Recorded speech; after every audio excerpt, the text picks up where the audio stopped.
And welcome. It's another episode of the Split Take podcast. We are here. It is Jacob and Chandler. And this week we're here to talk about the 1980 something movie Thief. 81.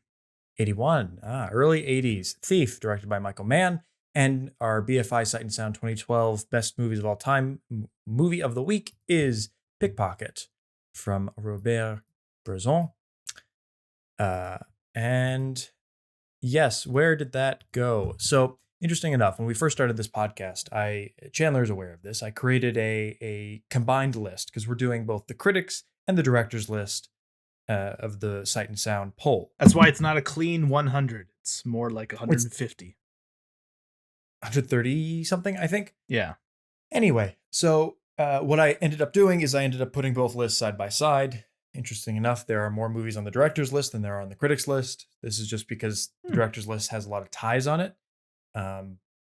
Directors, they're predictable. Or critics. It's a result of they had a lot of critics to vote on it, like critics from all over the world, and only a few directors. And so the small amount of people voting in the director's list meant that it was more likely to have a bunch of ties. Yes. 10 votes. A lot of movies got 10 votes, and that all meant that they were 91 on the list. And so there was a 10-way tie, whatever. Hypothetical example. So I put them side by side, and I just kind of did that and put them together. I removed any of the duplicated movies, and I always went with the placement, the highest placement of a movie. So if, on the director's list, Vertigo is number... what number is it? Can't be that different. I imagine it's higher than the directors. No. Whoa. No. Okay, I know. All right. It is actually number 7 on the director's list and number 1 on the critics list. Critics list quite famously voted for Vertigo, and this was the first time they voted for anything other than Citizen Kane as number 1. Let's be honest, though. Let's not completely discount the bias. Alfred Hitchcock is an Englishman. This is the BFI list. Yes, although there are a great many foreign critics. And interesting enough, if you ever looked at the directors voting on the poll, I don't recognize half of them. Interesting. Which is interesting. Also, I'm mainly joking because if there was a British bias, the red shoes would be on here somewhere. But hey, guess what? As we've said multiple times, it isn't. It is not. Yeah, and so I ended up losing that list. I had a file on my laptop I think I did it on originally, which I don't really use my laptop anymore, and I printed it out, and I'm honestly surprised that I never misplaced that paper at any point. We had it for a good while. We did in older episodes, including some of the video ones. You can see me shuffling around looking for that, or hear me shuffling and looking for that paper. Yeah. And so I lost it, and we've been just going along vaguely for the past couple weeks. So I recently redid that list along with adding a bunch of interesting information, which I think it's not quite done yet. And we're going to use this information to have an interesting discussion about the BFI list, perhaps when we're halfway through, which is coming up sooner rather than later. It is. 2 months? Yeah, something like that. 8-ish movies. I know we're late, but drink check. Drink check. I'm drinking cranberry juice today, which I got last Monday for our gaming night, and I was mixing it with vodka. But today, no vodka. It's just raw. It's just raw cranberry. I have a beer. Pretty good. Goes Orange Blossom. I bought a shit ton of beer for 4th of July because I had some friends over. And then everybody had like 1 or 2 max, so I have a lot left over. So you're drinking those. I've also realized an error that we made, like we made with Nashville, where you recommended Nashville. I said it wasn't on the list, so we watched it, and then I realized, it is on the list, and it's quite higher. So we kind of skipped ahead to Nashville. You're saying Inside was on the list? No, Nashville.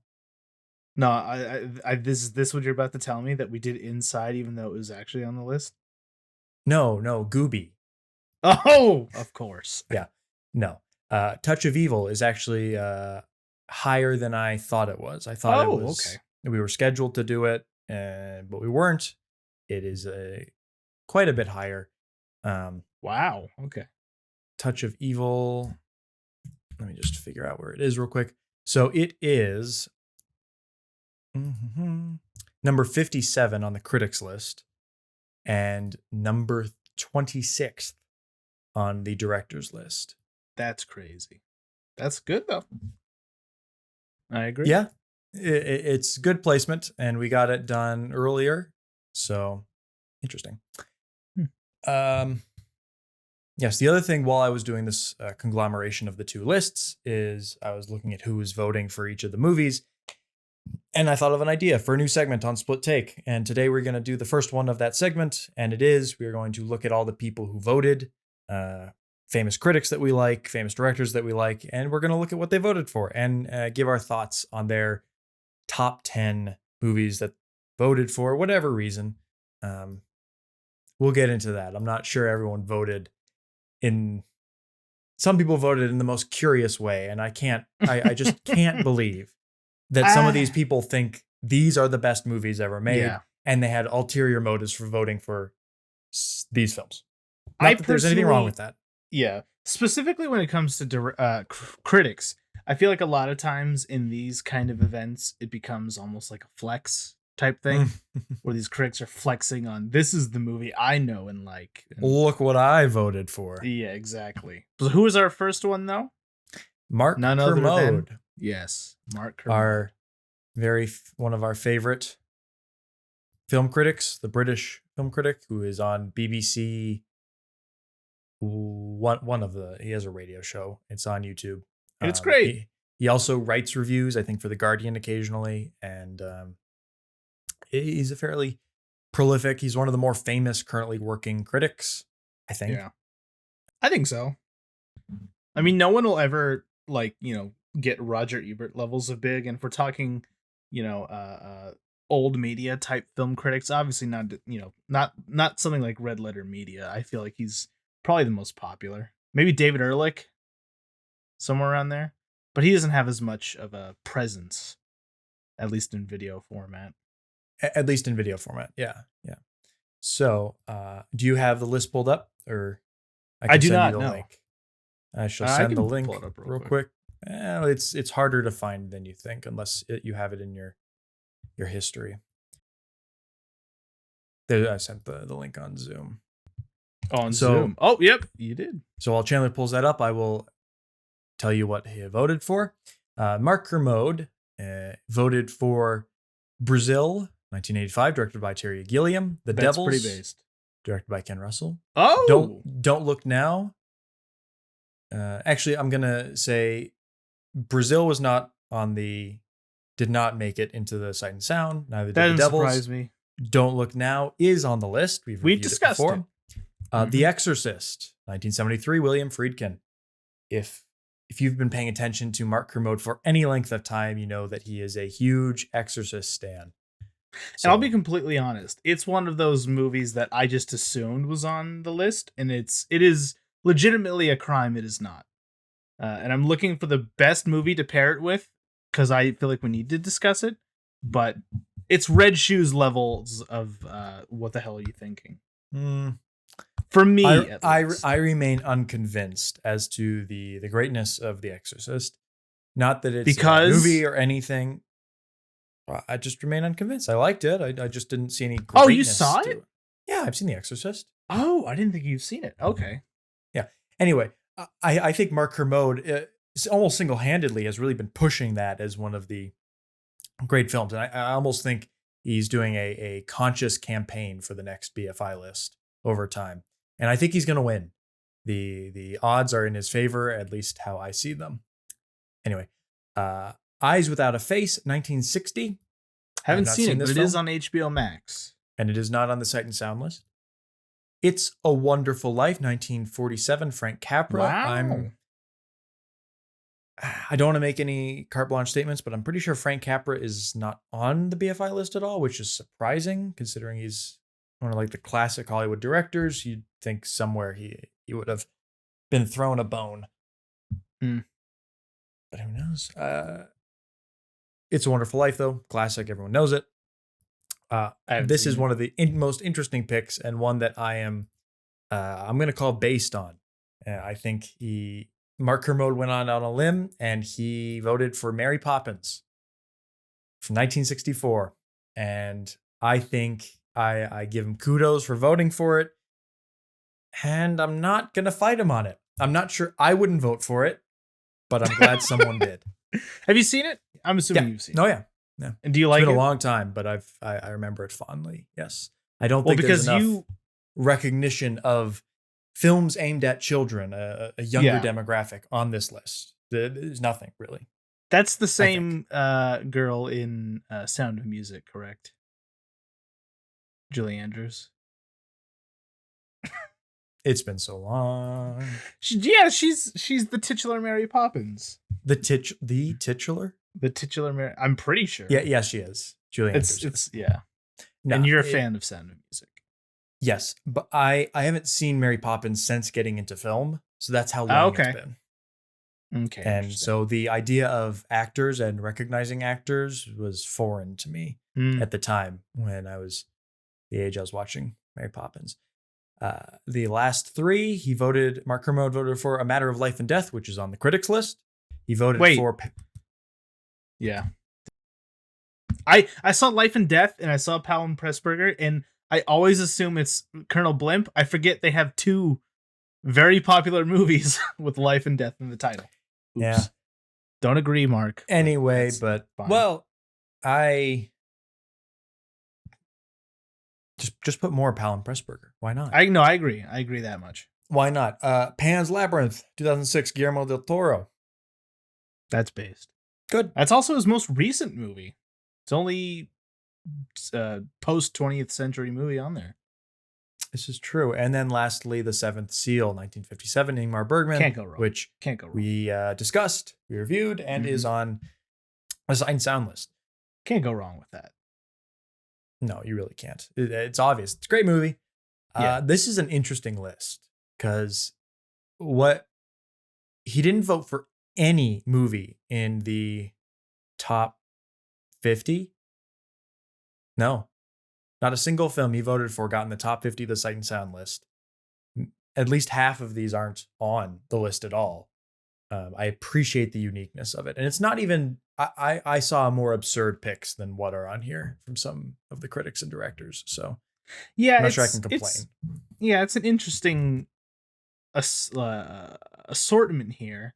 But I think there's a few that I'm questioning. Eyes Without a Face seems particularly... I mean, again, I haven't seen it, but as far as I'm aware, I mean, it's a good horror movie, but he definitely leans more towards horror. I would say at least 4 of these are horror. Devils, if you count the Devils, Don't Look Now, The Exorcist, horror or thriller, dark thriller. Don't Look Now. Pan's Labyrinth is also Eyes Without a Face, Devil, Pan's Labyrinth. Horror. Yeah. I'd say it's in the same kind of sphere of influence. So yeah, it's like 5. He has an interesting slant to it, and I respect the voting for a underserved genre and area of film. That now, is there any movie on here in particular that you feel shouldn't be on? Be on? Shouldn't, yeah. I would kind of echo your sentiment. I'd question Eyes Without a Face. I haven't seen it, so I can't quite comment. But I've never really heard it being spoken of in that regard. Yeah.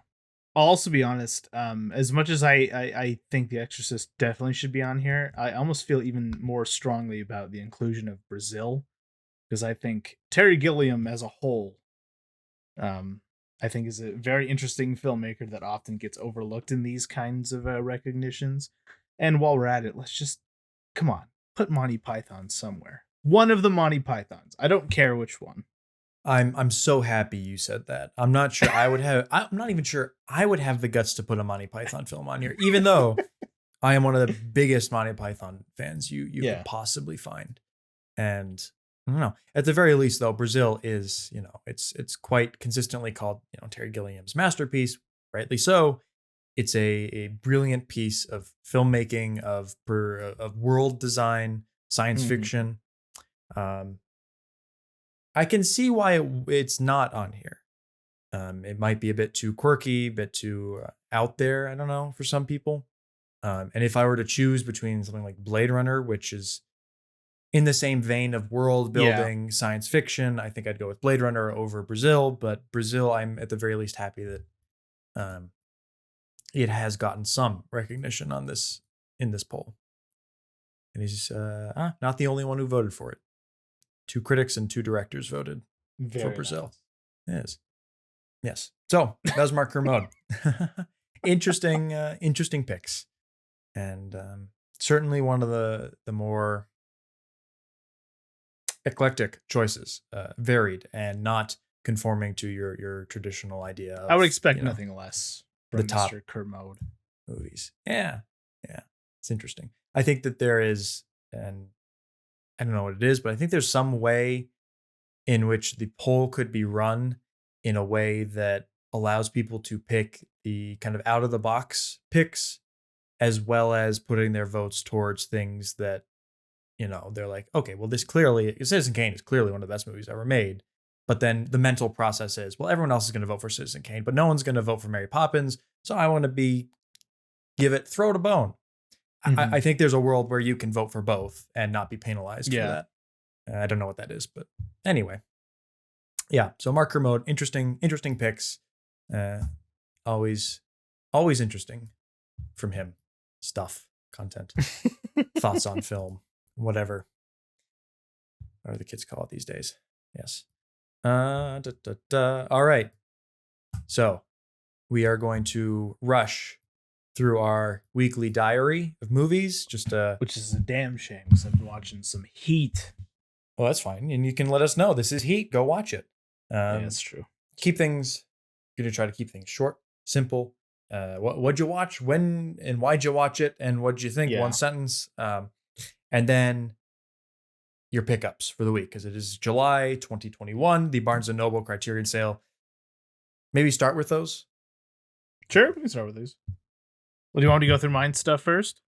Yeah, we'll do your pickups and your diary, and then we'll do mine. Well, our pickups are going to be awfully similar, so I'm just going to go with the one that is definitely an only me buy, and I finally splurged and got the World of Wong Kar-wai box set.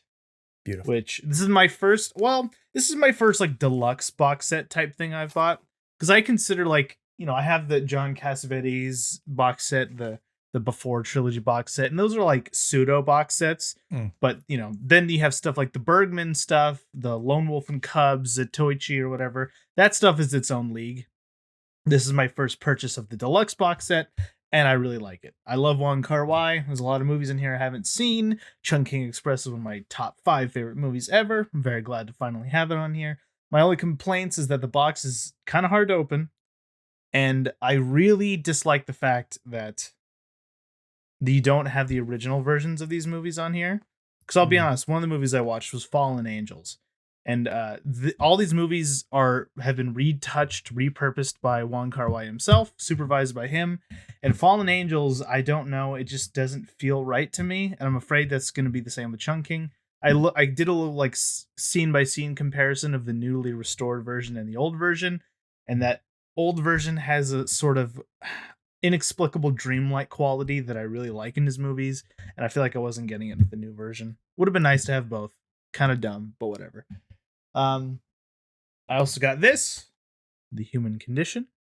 The Human Condition, yes. The Human Condition. Which is particularly, I think, famous amongst Letterboxd viewers, as all 3 are within the top 25 of Letterboxd narrative feature. Yeah. I kind of feel like it's one of those Lord of the Rings type things, though, where all 3 of these, it's hard to rate on an individual level. They're all so connected to each other. I've only heard about this. I just now today realized it was the same director as Harakiri and Kwaidan. So I'm very excited because that guy has an eye for visuals.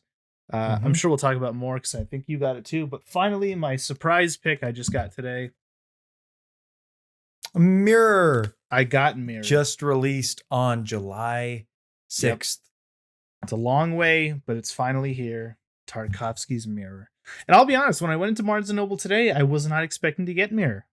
You weren't? Nope. I just looked at everything that was there. Mirror was like the first thing.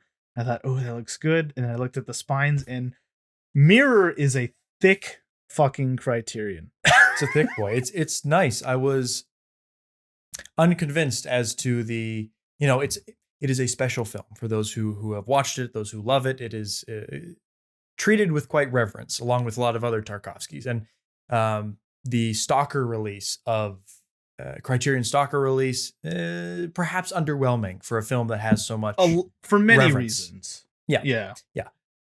And so I was worried upon seeing the cover art on Criterion, which is still not great. I hope this isn't going to be one of those, and it wasn't. Thank goodness. It is a beautiful box. It feels nice and thick. It's got plenty of special features to it, and no complaints. No complaints. I haven't seen the movie. This will be my first time seeing it. Maybe we'll do an episode on it. But yeah, like I literally was looking through the spines.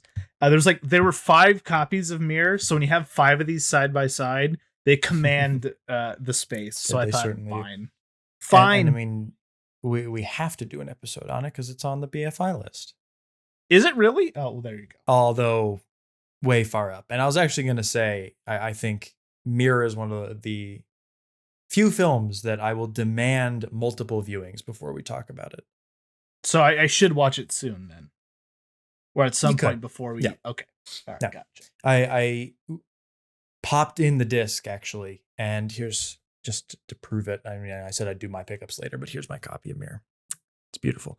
I popped in the disc, and I popped in the third scene, is one of my favorite scenes in all of cinema. And I thought to myself, what if I just turned off the subtitles? And just because it's often just like streaming dialogue at you in a good way. Yeah. Like it's a scene that is overlaid with someone reading a poem. And so you're trying to like analyze the poem in your head while you're watching the visuals. And I was just like, let's shut off the subtitles. I've watched it before. I know what the narrative is.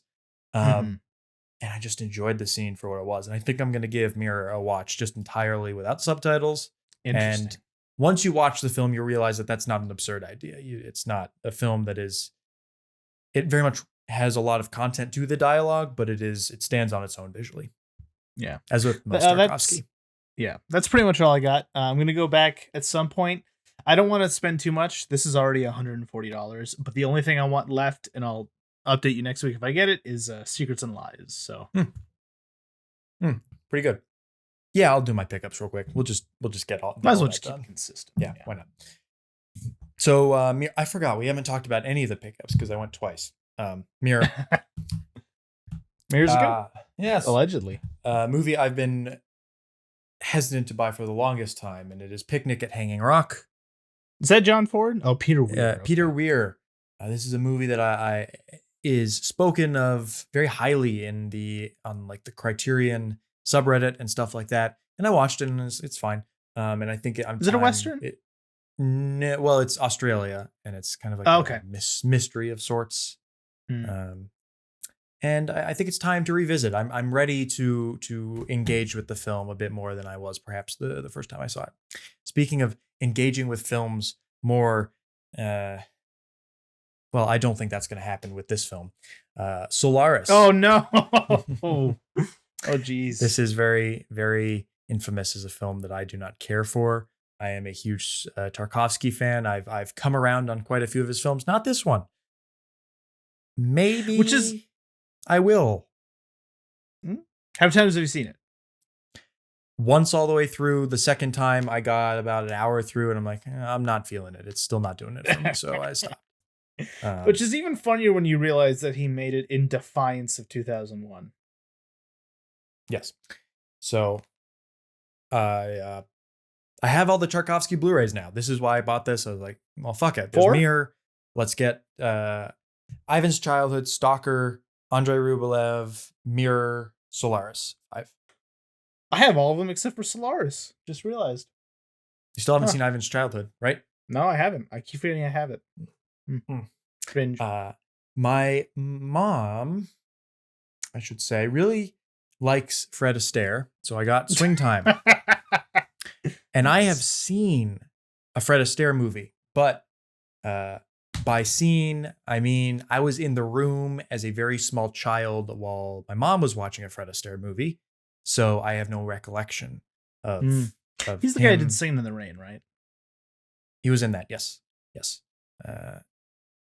This Criterion looks really good, has a lot of interesting special features. Curious to watch it. I'm going to watch it with my mom. And I got it mostly just for that experience. I do try to go in every sale and buy at least one I can show my mom, which is surprisingly difficult. Very surprisingly difficult. I also realized we haven't talked, so I forgot to get my first. So those 4 were my first picks from the Criterion sale, and my next Memories of Murder. Of course. Chunky Boy, 2 discs, has a full. Got a commentary. Yeah, and you know, old one too. Where was the? Maybe it was a different one. Yeah. Anyway, it also has a student film of Bong Joon-ho, so I'm curious. Wow. Having seen his filmography, there's little bits left to sample of his work. Human Condition, obviously, and then talked about this before. My intentions of getting it: Flowers of Shanghai. How Xiao New Shen. release. Mm-hmm. New release from the Criterion Collection, spine number 1077. It is a Taiwanese film set in Shanghai, a Shanghai brothel. Beautiful, same cinematographer as In the Mood for Love. And so what I've seen looks beautiful, kind of in the same vein as that. And I look forward to watching that. Tony Leung is also in that, isn't he? Yes. So there are a few similarities between this it's gonna be a good movie. In the Mood for Love. And that was interesting enough. Those 3 picks represented East Asian cinema in Taiwan, Japan, and South Korea. So, yes. So far, I've gotten... no, never mind. I got 2 Russian films. I was going to say I got each of my picks was from a different country, but I got 2 Tarkovskys. Doubled up. All right, what'd you watch? Yes, what I watched. Okay, so blazing through it. I dove right into the Wong Kar-wai box set. I watched a few of his movies, the only ones I hadn't seen before so far. I watched his Tears Go By, his directorial debut. It's very good. It's one of those rare debuts where he knew exactly who he was stylistically. Like, it still feels like a Hong Kong movie, but it's got a lot of Wong Kar-wai isms. Colorful, moody lighting, voiceover, like sort of stream of consciousness type voiceover. It's got that weird shuddery slow-mo that he likes to do. I like it. I liked it more than the second one, which I watched, which was Days of Being Wild. Pretty good. The only issue I have with Days of Being Wild, it's a movie about a young, mysterious bad boy who steals the heart of every woman he meets, and the guy, I mean, he's fine. I not for a second did I believe that he had this sort of attractive quality. Not that he was a bad-looking guy. It's just, you need someone like Tony Leung in there. Come on. And then I watched Fallen Angels. Very good. It's kind of batshit insane. Have you seen this one? I have, yeah. Yeah, it's kind of batshit insane. It was initially conceived as the 3rd Chungking Express story. I don't know how the fuck it would have done that, because there was literally like 5 different characters. It was good. I liked it was like 100% style, and the characters were very odd.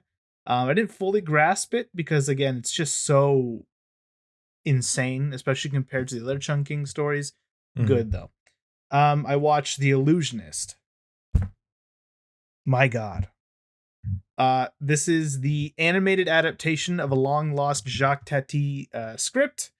It's animated in the style of like a Disney movie in 2010, which, as we all know at that point, traditional 2D hand-drawn animation was essentially gone, which is really interesting because it adds another layer to this movie, which is essentially about this transitionary period where this Jacques Tati stand-in character who's a magician who's being slowly edged out by the new musicians and televisions and modern magic, and it's very sad. And I was waiting the whole time for it to get not sad, and then it just got sadder. It doubled down. I think it's kind of a masterpiece. I'd like to watch it again. but anyone who's a fan of Tati should add this because it's not directly Tati, but it's very Tati influenced. I watched multiple Maniacs. My foray into John Waters, because recently all of his stuff was added to the Criterion channel. This is a batshit insane movie. Divine gets a rosary job, which is where she is being anally stimulated by a rosary in a church. It's what? Yep. I don't know what I should have expected from John Waters, but that wasn't it. Well, it's funny because I watched it and then right after I watched the commentary, because John Waters does the commentary, and I love John Waters. I think he's very funny. He's a very charming man. And he was talking about how, like, this was shot in a church. The owner of the church didn't know that this is what we were shooting in the church. And right outside of the frame, you can even see it in some scenes, is a friend of John Waters who is essentially distracting the deacon or whoever owns the church while they film this in there. And apparently the owner of the church was invited to the screening. And during the rosary job scene, he cried and basically begged John Waters to never reveal where they shot it. And he still hasn't. Good. And the funniest part about it is that after that rosary job scene, there's just a random scene of a guy like doing heroin in the church. And on the commentary track, John Waters is just like, yep, that's a real guy doing real heroin. We don't know him, but he offered to do heroin for the movie. That is the most John Waters thing I've ever heard. It's great. I haven't seen multiple Maniacs, but I have seen Pink Flamingos, which is a wild ride.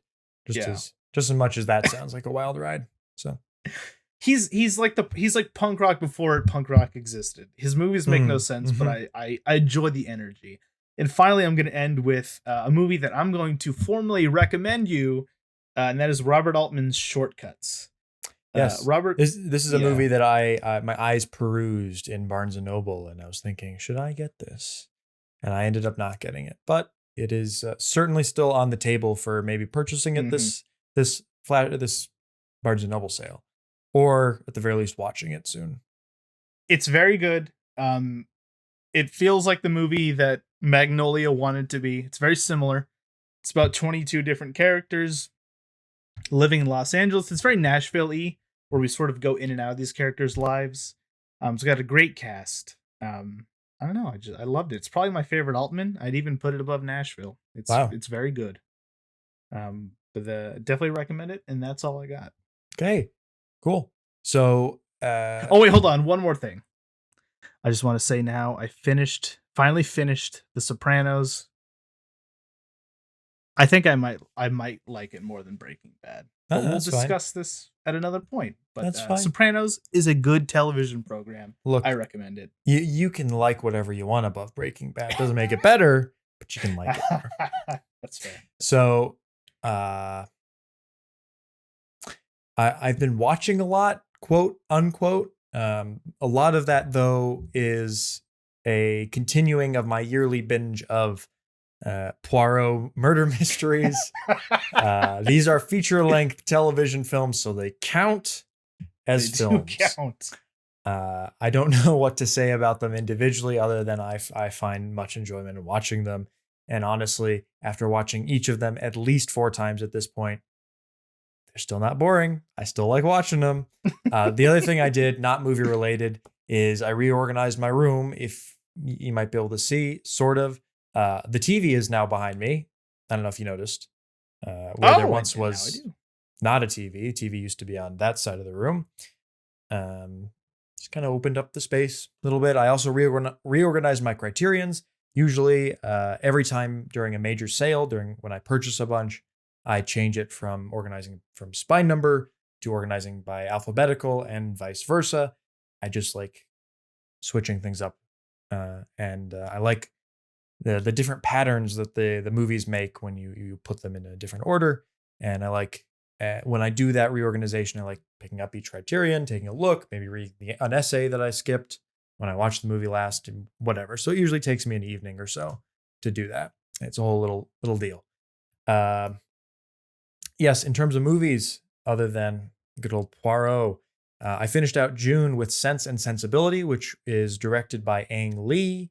After watching Eat, Drink, Man, Woman and talking with East Coast Chandler like 2 weeks ago about Ang Lee on our Minecraft server. I was like, let's check out another one. And Sense and Sensibility was leaving Amazon Prime at the end of the month. And so I was like, fuck it. Last movie I'll watch of the month. So I watched that. It's good. It is everything you would expect from a adaptation of a classic British novel. It pomp and circumstance. It is perhaps a bit too predictable for most of its runtime in terms of its filmmaking. Although the beginning, there was some very nice, snappy, clever editing and intercutting between things at the very beginning, like the opening 10 minutes, which kind of got me interested in the film and kind of made it a bit more of an interesting experience than it might otherwise have been. Good movie, though. Solid. And I said to myself, you know what? I'm not going to get another box set unless I watch everything from the Fellini box set. So if I finish that before the end of the month, I get to buy a box set. I probably won't, but I'm going to make the best effort that I can. So far, I have watched Variety Lights and The White Sheik. That's it. Those were a couple months ago. And so I continued the other day with Il Vitelloni, which is one of Martin Scorsese's favorite films. It is I recommend it highly if you are a fan of Scorsese. Scorsese has talked about it in quite a few interviews on YouTube and whatever. Interesting enough, he doesn't do the introduction for that on the Criterion box set. It is a film that I see a lot of. I see a lot of echoes in Goodfellas, in particular, amongst other things. But good movie, which means it is good. Yeah, it is good. It's about a group of guys who are in their late 20s, early 30s. They're loafing around. They're not getting married. They're kind of stuck in a rut in a town, and it's just about them trying and failing to escape dull provincial Italian life and the fun times they have along the way. It is certainly not as stylized as my preference for Fellini, and my preference for Fellini lies entirely in La Dolce Vita and 8.5. It's not quite at that point, but it is still a definitely more Fellini in narrative than it is in form. And I mean, form later on. I also watched The Man Who Shot Liberty Valance on the 4th of July. I felt that was appropriate. It is a good kind of mythic American movie. Great. Which I think you. The rest of the year, I have plenty of problems with the mythos of America and all the problematic shit that comes from that. But on the 4th of July, I like to enjoy myself just a little bit and not think about problematic things. So I enjoyed Jimmy Stewart and John Wayne. Love seeing both of them in a movie together. I'm not the biggest John Wayne fan, but I love him right next to Jimmy Stewart. There's something very charming about them together. Can I just say the funniest thing in Liberty Valance is at the beginning when they're setting up the flashback and Jimmy Stewart talks about how he's looking at the wagon and he's talking about, starting to reminisce about how he pulled into town on this same wagon one day, and he's just like, oh, I remember, I was just a kid.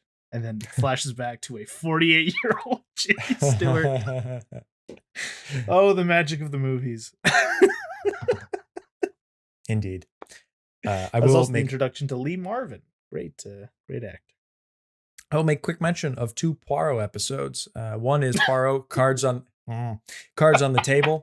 No comment on the quality, but in the episode Cards on the Table, Leslie Manville is in that occasionally, almost always actually. There is some famous British actor in the episodes, whether that's just like a bit part or something bigger. And then in the After the Funeral episode, Michael Fassbender is in that one, amongst other people. There was someone I recognized from What We Do in the Shadows. I don't remember her name as an actress, but the TV show. Oh, okay. Gotcha. Yep. So part of the enjoyment is seeing and recognizing famous people who have become famous later, because oftentimes they started their career, they were shanghaied into being in this strange murder mystery show. It's a rite of passage. You either do Harry Potter or Poirot. This is true.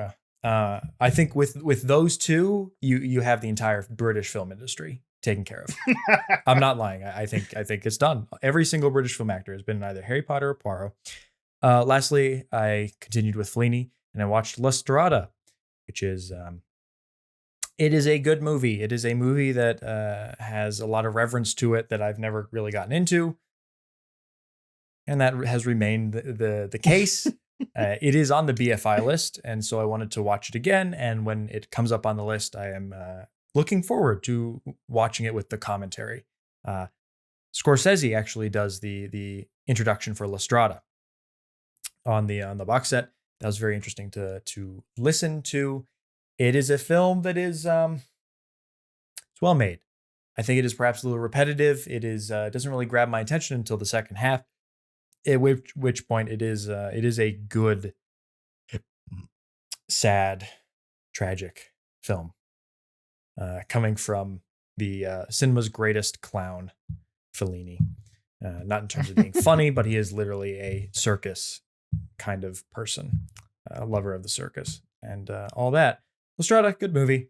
It's not my favorite. I have, again, more of a preference for Fellini's later, more virtuoso, bombastic style, which is not necessarily present in La Strada.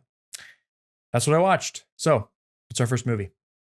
First movie is Michael Mann's Thief, 1981, his debut feature film, starring James Caan. It's a movie about a guy named Frank, who's an ex-convict, who is a master thief. Particularly, his skill set lies in safe cracking, and he is employed by the Chicago mob to do a few hits so he can fund his lifestyle that he feels he's missed out on by being in prison. It is a spiritual. It's like a good double feature for Pickpocket, which is our BFI movie of the week. It's my favorite Michael Mann movie. Probably the only one I really like. I'll be honest. But what did you think? So, the only other Michael Mann film I've seen is, what's it called? Heat. That's it. It's on my shelf somewhere. You haven't seen Collateral? No. I've only seen Heat. I believe another Michael Mann actually was added to the Criterion. Manhunter? What is it? Manhunter is the his Hannibal Lecter movie. I don't think that's in the Criterion. Oh, you mean added to the Criterion channel? Okay, yes. Yeah, that was recently. Yeah, that was recently put up, and I'll be honest, I don't care for that one either. What? Audio file. Sorry, a new audio file. No problem. Got a call. Yeah, Thief. Heat is good. I liked it. I wasn't particularly drawn to it. Wasn't blown away by it. And I really liked Thief. I really did. It was a thoroughly enjoyable film, one of style that drew me in, and I was surprised at the amount of substance that it had to offer. And I'm not sure I can say much more without getting into spoiler territory. I always forget to mention that, but spoilers for the rest of the conversation. That's it's a good movie. Go watch it. Yeah. It's on HBO Max. Currently, it's in the Criterion collection. It's on the Criterion channel, I think. Is it not? Nope. Oh, okay. Yep. Interesting. But you can't buy the Criterion Blu-ray. Good movie. I think we both recommend it. On with the conversation. Well, I think the non-spoiler thing that we can just get into is that I'll be honest, this is my second time seeing Thief. It's a movie I've said it before on the podcast. Every once in a while, I just get this magnetism to a movie, something about the premise, the poster, the name, something about it. Just it calls to me. Happened Under the Silver Lake, happened with Ghost Dog, and it happened with Thief. So when I finally watched it, I thought, this is sick. And I don't usually like Michael Mann. I don't like Heat. I don't really like Collateral. I really don't like Manhunter, which is his Hannibal Lecter movie. It's God. And Michael Mann is one of those people that as the years go by, I swear everyone I know is just becoming a Michael Mann fan. I have yet to be converted. So yeah. There you go. Yeah. To me, he feels like an auteur Michael Bay, because they're similar in style. Yeah, I see it. But Thief, to me, it's just great. And one thing in particular, I think it has one of my favorite opening scenes, maybe ever. I watched that scene is on the Criterion YouTube channel, just the Mhm. first 8 minutes. Mhm. And I've watched it like 20 times. I knew nothing about Thief going into it, and I haven't really had any draw to explore Michael Mann's filmography. It didn't pull me in. But with this, I just watched it. I knew it was vaguely it was about a criminal doing a heist. It was another heist-esque crime movie, and that's all I knew going in. And I was hooked, quite like you were, within the first 10 minutes. Because my God, Yes. rain in film is just the best thing It really is. ever. Period. And then added on to that, there is Michael Mann shot this film. A lot of the shots are shot on telephoto lenses with just the nicest of bokehs, which, if you don't know, means that in the background that are out of focus, lights have this kind of blurred effect to it. Yeah. It just makes it so smooth and atmospheric and gives the kind of a cool vibe to the whole thing. And there are certain scenes in the film where I was just like, this is beautiful cinematography. I am surprised I never heard anything about Thief. Really, like I've watched plenty of cinema videos on YouTube, and I really haven't heard anything in terms of how it's shot, in terms of heist films, whatever. But the opening scene is just. It is also a great example of when the opening scene finished, because there's a very clear ending to that scene. The car drives off. Mhm. It's like this contained unit, and I paused the film and it's like 10 minutes on the dot. It's like screenwriting 101. Get your opening scene done in 10 minutes. I was like, this is great. I'm going to have fun with this film. I'm not going to have to worry too much. I'm not going to have to think, and just enjoy it. And yeah.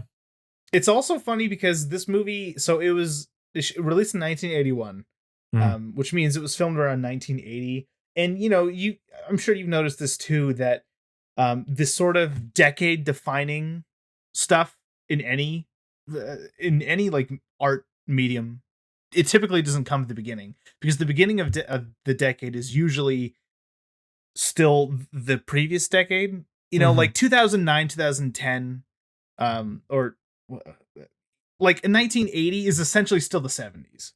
Right. Partially because the movies were still shot in the 70s. Yeah, exactly. Being carried over. But this is one of those weird movies where I feel like so much of what's in Thief became like the standard for 80s films down the line. One thing in particular that I love about this movie is the score. Tangerine Dream is the band that did the score, and they did two of my favorite movies that I watched for the first time this year. One being Thief and one being Sorcerer.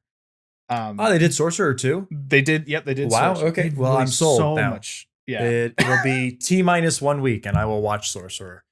I'll check in with you next time on that. So the score is like, it's super 80s, but not in a way that feels like dated. It's kind of like the Blade Runner score. The Blade Runner score often feels very 80s, but not in a way that's, super cheesy. Yeah, like I got Blade Runner vibes from both like the aesthetic, the raining city, grungy aesthetic, and the music on top of that. Yeah. It's like prog rock type stuff. And if you look at like later movies in the decade, stuff like Lethal Weapon uses a lot of that kind of music. It's kind of jazzy, it's kind of rocky. But ironically enough, this score was nominated for a Razzie. What? People really did not like this score when it came out. Yep. So this is, I think we're finally going to get into spoilers, genuinely. So I do have one issue with the film. Okay. And the issue is, it's not really one issue. It's a larger problem. And that is, I wasn't too thrilled by the ending of the movie. I think so. Throughout the film, there are some very interesting ideas brought up about kind of like the American dream, the nuclear family, and the ways that media and society kind of project onto people of like what the kind of life you should have. And our main character is obviously driving at getting that kind of life, a life that he's missed out on being in prison for so long. and he has this great little collage thing that he's put together of other media sources that he's It's prison art. pulled. It's great. And the ending sort of boils down to a simplicity that I felt didn't quite explore the theme as much as I would have liked. Although this is not necessarily a detriment, because I think it does. I think there's a very interesting thematic implication at the end, almost anti-capitalist in a way, where he's burning all of his property to get out of this cycle of being in debt to the mob boss. Yeah. But ultimately, my real issue comes at the very, very end, which is the last scene where he invades the home of the mob boss to kill him. And it is this ties back in with why someone might hate the score. This is the point I think Michael Mann's style gets a little too much, and he needs to tone it down. I was thinking that too, specifically the way that people died. Well, the dying is fine. But what I found interesting about the end of the movie is like he's spent the entire film quite successfully building up this life for himself, and then it all comes crashing down. And then at the end, the visually, thematically, and narratively, it's telling me he's a lonely man at the end. Like he's failed. He's lost everything, and he's won, but he hasn't. He's still alive. And like that's kind of a sad, lonely moment. And it's on top of that is this fun punk rock vibe music to it, which is telling me this is awesome. Yay, he did it. And like, if I were making this film, if I were to be so presumptuous, I like that final shot, dead silence. Like no music at the end. Seems like the more appropriate thing of just watching him walk off alone. Seems to like cap off the film more appropriately. And it just, I could really feel the music kind of doing a lot too much heavy lifting at the end. See, but I feel in that, specifically in that ending shot, it feels like a Western to me. It's not bad. It's just I felt that there could be some more narrative cohesion and some resolution to that thematic idea at the end. The thing about the ending that always fucks me up is the fact that he basically sends that girl and the baby off. But I'm like, this girl really got the short end of the stick because she didn't really want the baby. I was just curious, dump this baby on her and just say, fuck off, go away. What are the logistics of that baby? Because the mob boss insinuates that he bought the baby, but did they adopt the baby? Like, is the paperwork in their name? Yeah. If so, like, it doesn't matter who bought it. It's your child. Like, you can't call Child Protective Services and say, well, I bought the baby and now they're being ungrateful. That's not how that works. So I'm assuming the mob boss still owns the baby. He's got the deed. In which case, the woman could just drop the baby off. I know, it's weird. Whatever. Yeah, but I think the whole thing, because like on paper, this is a pretty standard movie about a complicated guy, criminal, if you will. But I really do think what elevates it is James Caan, because over the years I've realized, because I also recently watched The Gambler, another James Caan movie. I've recently realized that James Caan has one role he plays very, very well. And this role of Frank and Thief is very similar to his role kind of in The Godfather. Yeah, a bit. Kind of similar. But I just think he's absolutely great in this movie. And I'm watching it again. Occasionally, I found myself mentally having to distinguish between The Godfather. Like my brain slipped into Godfather mode while watching it. Yeah, but he's so great in this movie. And watching it again, I thought that maybe I was thinking a little too highly of it the first time that I saw it. Because I don't know if you're like me, but like whenever I watch a movie, like within a week, a majority of the plot just completely exits my brain. But when I'm watching this, like every scene starts and I'm like, oh, now that I've seen like a frame or two, I remember exactly what happens in this scene. And that's just this great scene after great scene. I especially love James Caan trying to adopt a kid. I think that's a very funny. And he gets angry at the adoption agency and all that. Yeah. It's a great performance. I didn't know really what James Caan's his ability as an actor, because I'd only seen him in The Godfather, and he's in that Elf. film, but he's not. Yes, apparently I have. And Bottle Rocket. I don't remember any of these performances from James Caan. As you said, you forget the plot, and apparently James Caan. So this is really the second lead, or the first really lead performance from James Caan I've ever seen, and he sells the role. And I mean, the most interesting stuff is him as not as a criminal, but in his life, and trying to put that all together. And beyond that, the criminal stuff, breaking in, is all shot very well too. But it's the thing that draws me in and really kind of elevated the film above just a crime film is all the kind of background character stuff that he Especially really sells. When you realize that it's a 2-hour movie, like a clean 2 hours, a little bit over, but there's only 2 heist scenes, 2 thieving scenes in the whole movie. There's the beginning one, and then there's the ending one, and they're both great, but it's not quite the end. Well, yeah, the final act. Yeah. But when you start to realize that, the thieving only takes up a good 15, 20 minutes in the movie, you realize that he has to carry the whole movie. Is just him. It's not about his thieving. It's about his life. It's about his personality. And I think the first time I realized that, I'm like, am I going to be interested? Because it's, typically these kinds of movies, I'm expecting a lot of thievery. But it's such a small amount, and that stuff is almost more interesting than the thievery. Because James Caan, he rides this line very well between just a belligerent asshole, but he's a passionate, lovable one. Like, both times that I watched it, that scene where he takes his date out of the bar very aggressively. Very aggressive. Like, that's some cringe content by today's standards. But in a good, that's the point of the character. Yeah, it's not exactly. Good.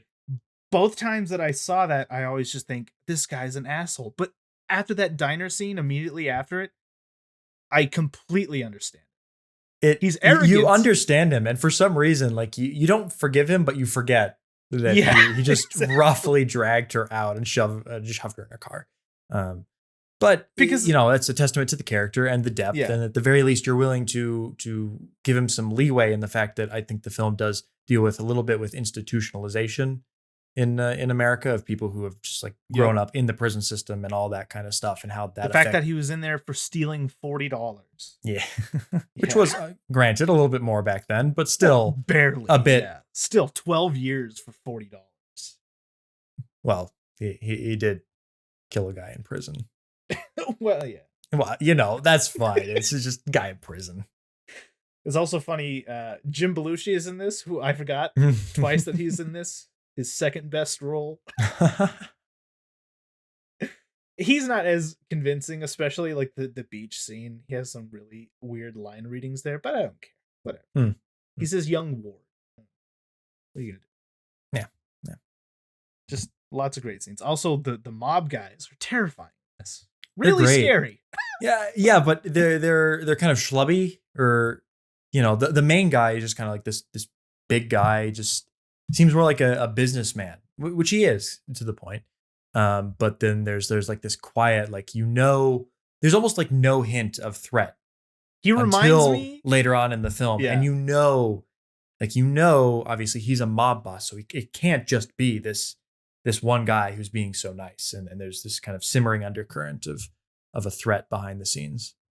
He's got that same facial structure of Joe Pesci in the last 20 minutes of The Irishman. He's got those old man jowls. God, especially after the first heist, when James Caan goes to meet the guy who he's selling the diamonds to. That guy is so weird looking. He's got really tiny eyes, and he's just this huge dude sitting in a Chicago diner. Yeah. But great cinematography. I especially love that shot in the car dealership where all the lights are just, reflected on the hoods of the cars. That so shiny and smooth and great lighting. I think the scene cinematography wise that really sticks out to me is when he first meets the mob boss, that rendezvous out on it's like a pier along the river, with the city in the background. It's just the darkness and the lights out of focus in the background, and they're meeting, and just the way it's shot on telephoto lenses is half of my enjoyment of the film was just the aesthetic pleasure of how Michael Mann was shooting it. It was great. The diner scene too, those background lights, like you're saying, that weird little focus. But one of my favorite shots in this whole movie, again going back to the opening scene, just the shots of the drill. I don't know what it is. There's that one little shot where the camera looks into the drill hole and you can see the exposed tumblers, and he gets that like hammer and thing, he just pounds it, and it's just, I don't know. It's so tactile to me. It's just such a Well, yeah, I mean, there's that, and then there's from my research on the film is Michael Mann actually consulted with actual thieves to kind of put together the heist sequences, and they have a very a realness to them, which is great. And in particular, the use of the oxidization torch. I forgot the exact terminology of it, but in the second heist, they have this huge pole, and like, what the fuck is that? What is that? What are they doing? And so I went onto Wikipedia and I looked it up, and it's really interesting, like how like that's an actual tool people use to melt and work with steel. And that's really cool. And then actually showing the entire process of them lighting it, of getting all like the furniture out of the way, and the fire extinguisher. Like, it felt really well thought out in the way that I appreciate with heist scenes. And you know, if you compare it to something like Ocean's 11, where you can tell there's like an air of fantasy to their heist plan. Not that that's a bad thing, but you know, just the way James Caan talks in this movie, it feels very real. Like these are real observations made by real thieves, and they're going about it in a matter-of-fact way. Just the same kind of way a plumber talks about unclogging your pipes. He's just very blunt. It's no secret magic and trickery. He's just like, I need a big fucking torch. I need to be in there for 18 hours. And it's just the way they actually do it. It's just a lot of waiting around, cutting wires and reacting. It's not the prettiest on paper, but you know, there's just such an efficiency to the filmmaking. It's just, absolutely. Yeah. So we recommend Thief. Good movie. Yeah. Thief's a good movie. Good Michael Mann movie. Yeah. Still my favorite man. Thief Man, my favorite man. I think it'd also be my favorite Michael Mann film. I should probably give Heat another watch at some point, but that's a topic for discussion for another time. I have 15 minutes left. Hard cut off. Is that enough time to talk about Pickpocket? Yeah. Okay, great. I have maybe a lot to say, and I'll just ramble, and then we'll be done with it. So this week's BFI Sight and Sound movie of the week is Pickpocket. Pickpocket is our second Robert Bresson movie. We talked about L'Argent. Yep. Way back in the beginning. Pickpocket is from 1959. It is about a young man who Michel doesn't want to work. He just wants to pickpocket people. And that's what he does. And yeah. Where does one begin with Bresson? So I fondly remember L'Argent. It is a film that I might have been lukewarm on the first time I watched it, but as I think of it over time, I really have grown to like it. Same. It's the only Bresson that I have fond feelings for. And same. I've seen Pickpocket before. I wanted to give it a good second try. So I listened to the commentary all the way through, like actually listened to it and watched for the most part. And then I just finished rewatching it about an hour before we started talking the film just by itself. And I can say this is not the Bresson for me. It's not. I still don't care for it. I don't dislike this movie. I like it. No, neither do I. It's fine. Yeah, it's very. What I appreciate about Bresson is he's one of those rare filmmakers that over time he got even more simple. Like his cinematic quest was to boil cinema down to its bare essentials, to demonstrate clearly and plainly what makes film. I appreciate that. I do feel that it often results in kind of, I don't want to say one-dimensional, but kind of flat narratives for me. And this is another one of those cases where I really appreciate the filmmaking. I think the actual pickpocketing sequences in this are great. Specifically the first one, the sequence on the train, the sequence on the subway, I think really great. The stuff in between, not as good. It's brief. It's to the point. It's not as layered as I would prefer. It's fine. I feel similarly where I don't really care. I've seen A Man Escaped. I've seen Pickpocket before. This is my rewatch. I listened to Richard Linklater talk about it. He's a big fan of it. It's not bad, but yeah, it's no Laura Jean. It's a film that I wanted to like it. I really did. I want to engage with Bresson more. A lot of filmmakers like him, and a lot of people talk about him with such reverence in a lot of different terms. And I don't even know where to begin. Like this one in particular seems like a exercise in style and not so much applicable beyond that. I challenge lovers of Bresson to tell me what is the application of Pickpocket going forward, like beyond really intricate film circles, critics talking about the history and all that. What is its wider implication? And I have to say, like, this is not a movie I'd recommend to anyone. Really, even filmmakers. See, I think that this is not me. This is a good movie. But it's something where it's just like, I think there's a lot of different stylistic elements in here that are interesting, but they were done better before and they were done better afterwards. Just maybe not all together in one place, if that makes sense. Like they're all being done. And one of the interesting things, like I would listen to the commentary and my God, the man is. Yeah, I tried. I got 6 minutes into it and good Lord.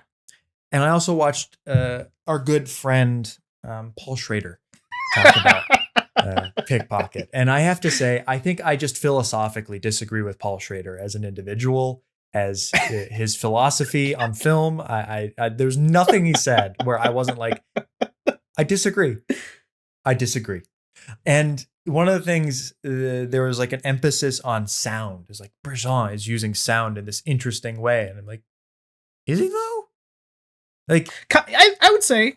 Yeah, he is, but not in any way that I feel is particularly unique or demanding of particular reverence. Like one of the examples the film critic gave was the opening scene in where he's pickpocketing at the racetrack. And it's like, well, we see Michel pickpocketing, but we never cut to the racetrack, but we hear the racetrack. I'm like, okay, they're at a racetrack, so you would hear the racetrack. Obviously, there's nothing mind-bendingly like interesting or creative about that use of sound to me. No, and there's other sequences. Sorry, just to complete the sound rant. And mostly my energy is coming from disagreement with other people praising it, not necessarily criticizing the film. Yeah. So take that. My one criticism: there are some scenes where, particularly in the pickpocketing scenes within the subway and within like there's a train station sequence, where Bresson just layers the soundtrack with footsteps. And as soon as you start tuning into the footsteps, it's fucking annoying. It's not good sound design. I'm sorry. All right, I'm done. I don't disagree, but what I will say about the sound is that in those pickpocketing sequences in particular, because I was watching this with headphones the second time. And when you're doing that, like, again, what I appreciate about Bresson is like these scenes in particular, it is pure cinema. It's no music, no dialogue. It's just gestures and gazes and edits and whatever, and the sound really transports you. But again, those are such small parts of the narrative that it doesn't necessarily a masterpiece make. But what I will say about this movie and what I will say about its lasting implication is that I do find it fucking hilarious that Paul Schrader loves this movie, because he essentially took this character and he used it 4 different times. He used it in Taxi Driver, he used it in Light Sleeper, he used it in First Reformed, and he used it in, I can't remember the 4th one, but I do find it funny that he loves this movie though in general. I can understand contextually. If I was a kid in France, I'm sure this would blow my mind, but it's one of those things where it was a gateway to arguably better cinema. Again, Thief is very similar, but I fucking love Thief, and I'm not as crazy about this. Next time I go to Barnes and Noble, I'm gonna look for L'Argent, and I want to watch L'Argent again. And I just have this feeling that I'm not against Bresson's style in and of itself. I agree. It didn't work for me here, and the narrative I want to didn't see his come donkey together one. to anything interesting. Have you seen the donkey one? I've seen the donkey one. Oh no, is the donkey one not good? No. I need to rewatch the Balthazar. I can Ahozard if I'm Balthazar. pronouncing. I never know if I'm pronouncing it right. Fucking know. What I also find, what else? Well, something else I find interesting is that comparatively, Bresson is a much older filmmaker. He was pushing 60 when he made this. Oh, wow. Because that is people older. Yeah, people, he's lumped in with like Truffaut and Varda and Godard, but those people were young, stylish, hip filmmakers, and Bresson was an old man. It is interesting about that I find funny. Yeah, and this is definitely a I'm not sure if it's like officially a part of it, but it is definitely kind of a French New Wave film. It's coming out around the same time. Yeah. It has all the hallmarks of being pushing the aesthetic boundaries of the craft. And the thing, if I need to give some praise to Pickpocket, because I think there is some really interesting stuff going on here with the editing and the montage. Mm-hmm. Like you said before, the pickpocketing sequences, Bresson has a way of kind of isolating elements of just a hand or a wallet or cash and all that, and putting it together the way he's editing and the way he's cutting between the Michelle just kind of standing there, and then like the pickpocketing happens. Yeah. It's even more so than tension. I was really, really much reminded of the Kuleshov effect. If anyone's ever taken a film school class, it's one of like the first things you always do, the Hitchcock or whatever, where it's like, here's a man and here is a apple, and like you're cutting between two things that have nothing to do with each other, but by putting them next to each other, you give them new meaning. And specifically in a lot of Bresson's editing in the pickpocketing sequences in the beginning and a few other places, it's like it's the Kuleshov effect just mastered to the point where like you just see, because Bresson famously told his actors, stop acting, stop it, what are you doing? He told them, don't give me emotion, just don't give me any of that. And so you're really left to kind of read into that.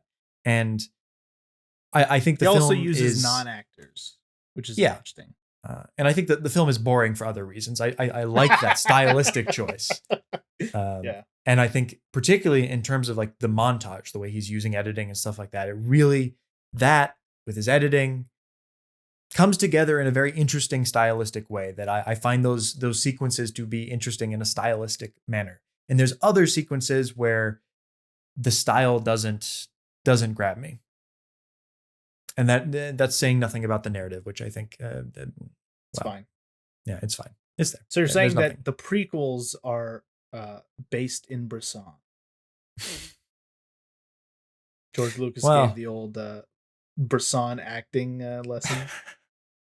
I guess to a certain extent. I don't know. I have a lot perhaps to say. I don't have time. I watched a bunch, but like filmmakers that I think I suppose I should explain, like Yorgos Lanthimos, I think is a good example of a director who kind of took the idea of actors giving a deliberately stilted performance to achieve an effect. And I think it works much better. Like if I'm isolating just that aspect of Bresson, I think that works better in Lanthimos' films. Wes Anderson too. To a certain extent, yeah, I think it's a little different. And the editing, I think you can find this style of montage editing to be more engaging in a different film. And it's just the cumulative effect of Bresson not drawing you in any way. I disagree with the insinuation that Paul Schrader has and other people have, that by distancing the audience, you get the audience to think about it more. And I disagree. I think you need something. It just needs to be one element. It can be the editing. It can be the characters. It can be the music. Something in the film needs to be relatable and interesting for the audience in order for them to at least care about paying attention to the other stuff. That is, you're using a distancing technique. And distancing techniques can work. I do like them in certain circumstances. I just felt on the whole that thematically, none of it worked for me. As a whole, as a masterpiece, so-called masterpiece of cinema, I enjoyed it.